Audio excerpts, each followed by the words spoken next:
চক মোগলটলি ঢাকা 13টা 34 মিনিটের সময় আমরা fire service civil defence station Lalbagh থেকে সংবাদ পাওয়ার সাথে সাথে ঘটনাস্থলে 2টা ইউনিট পাঠানো হয়। আপনারা জানেন যে চক মোগলটলি এলাকাটা অত্যন্ত যানজট এলাকা এবং লালবাগ থেকে 2টা ইউনিট ঘটনাস্থলের দিকে রওনা হয় এবং যেহেতু চক বাজারে আগুনটা 8তলা ভবনের 3 তলায় ভয়াবহতার কারণে আমরা হেডকোয়ার্টার থেকে আরো 4টা ইউনিট আমরা ঘটনাস্থলে পাঠাই।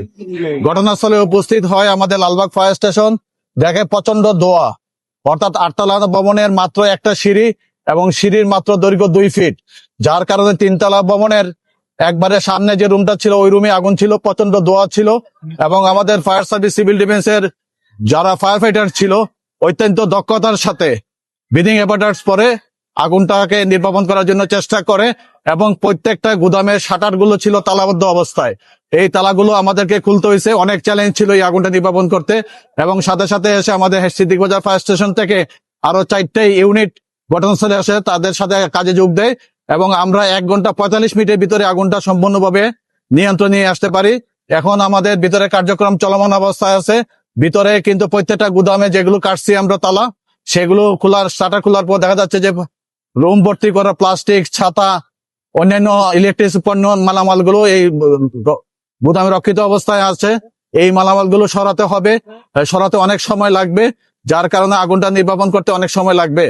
আর বিশেষ করে ফায়ার সার্ভিস সিভিল ডিফেন্স যথাসময়ে সঠিক সিদ্ধান্তের কারণে আশেপাশে যে মার্কেট ছিল, যে মার্কেট গুলো ছিল, পাইকারি মার্কেট গুলো ছিল, আশিক টাওয়ার ছিল, খাজা টাওয়ার ছিল, আশেপাশে কোনো জায়গায় আগুনটা ছড়াতে পারে নাই এবং আমরা দ্রুততার সাথে আগুনটা নির্বাপন করি। আগুনের ক্ষতি এবং উদ্ধার এই বিষয়ে এখনো বলা যাচ্ছে না, কারণ আমরা আগুন নির্বাপন করার কার্যক্রমে চলমান অবস্থায় আছি।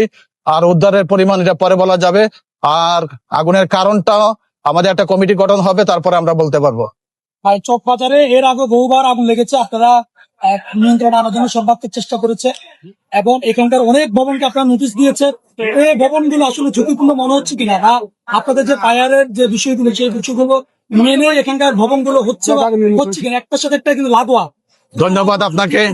আপনি জানেন যে পুরান ঢাকায় ঐতিহ্যবাহী একটা চক বাজার জায়গা, এখানে দীর্ঘদিন আগে এই বিল্ডিং গুলো হয়ে গেছে এবং এই বিল্ডিং গুলো যে অবস্থায় হয়েছে সেই অবস্থায় অগ্নি নির্বাপনের ব্যবস্থা খুবই কম এবং ফায়ার সার্ভিস সিভিল ডিফেন্স থেকে সেফটি প্ল্যান খুবই কম বিল্ডিং এর আমাদের আছে।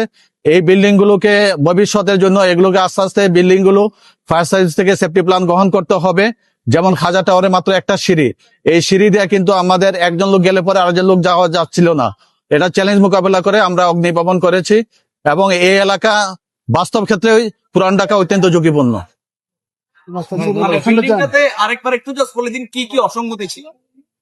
অসঙ্গতি বলতে ফায়ার সার্ভিস সিভিল ডিফেন্সের কোনো অগ্নি প্রতিরোধ ব্যবস্থা ছিল না এবং রাস্তা এক্সিটের সমস্যা ছিল এবং বিশেষ করে যখন আমরা অগ্নি নির্বাপন করতে আসছি, আপনারা জানেন যে এই এলাকায় মানুষই সঠিকভাবে হাঁটাচলা করতে পারে না যানজটের কারণে, যার কারণে আমাদের সবচেয়ে বেশি ব্যাক পাইতেছে। ক্রাউড ছিল অনেক বেশি, আমরা যে গাড়ি নিয়ে দ্রুত প্রবেশ করব সেই রাস্তাঘাট গুলো পরিষ্কার ছিল না এবং আমাদের একটু সময় লাগছে আসতে, যেহেতু আমাদের যানজট ছিল। ধন্যবাদ সবাইকে। ধন্যবাদ ভাই।